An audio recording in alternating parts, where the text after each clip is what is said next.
We're gonna sous vide a cold water lobster tail and serve that with truffle butter. Yo, don't forget to subscribe. It helps me out a lot. Would I sous vide a whole lobster? No, this is only for lobster tails. First, you're gonna set your circulator to 140. While that's warming up, you are going to remove the tail meat from the tail. It doesn't matter if the tail was previously frozen, as long as it's completely thawed, smells fresh, ready to go. And you're gonna vacuum seal it with either some olive oil, butter, or some form of compound butter. Some form of fat. I've never sous vide a lobster in just a little bit of water, but I find it easiest to use butter because butter is a solid, it's cold, so when you go to vacuum seal your bag, you don't have liquid spraying everywhere. It does a nice clean vacuum seal. I made a truffle butter for this. It's around Valentine's Day, so that's why I'm sous videing it in truffle butter. There's a lot of really good compound butters to use. You could even freeze some olive oil if you want to get a nice clean vacuum seal. And then you're gonna put your lobster in the circulator for 20 minutes. After 20 minutes, you're gonna pull it out and check the texture. I took it out after 20 minutes, felt it still felt a little raw, sort of a sashimi texture for lobster. I like the firm, but still very tender stage of the lobster. I put it back in for another 5 minutes.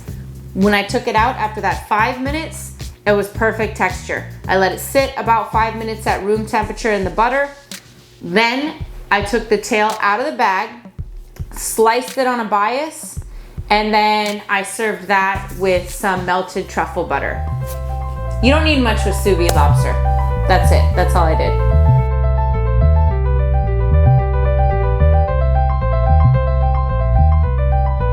Hey, I'm Shibumi Jones, nice to meet you. Thanks for stopping by. I hope you found this episode useful. When you have time, please check out my tasting menus. If you want to get to know me, definitely check them out. Also, I have my bartender on there collabing with me for cocktails.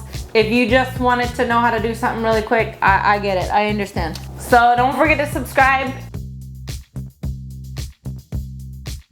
As far as lobsters are concerned, there's two main types. There's cold water lobster and there's warm water or rock lobster. The cold water lobsters you'll definitely find in the North Atlantic, so Maine lobster, Canadian lobster are some very common ones. And then off the coast of New Zealand and Australia, there's some cold waters.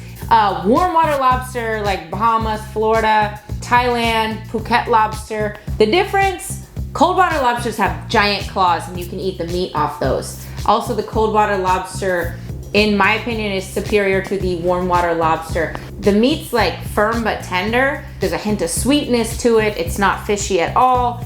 Warm water lobster, rock lobster, is much bigger than the cold water lobster. However, they don't have the big claws, so you're really only getting meat from the tail.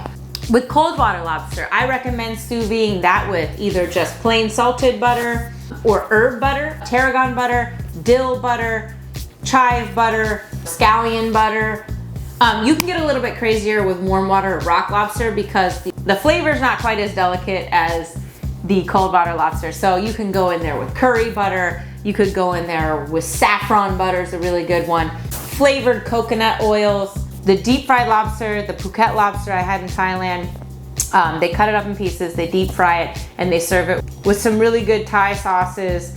Warm water lobsters, they're some of the most beautiful lobsters I've ever seen in my life, especially the Phuket lobster. All the colors, the stripes. You know, when I was in Thailand, I actually cheated on my tattoo artist and I got a local artist to tattoo lobster on my arm. In Thai, she had to double check 3 times that to make sure that yes, I wanted the word lobster tattooed on me. Butter lobster, butter lobster.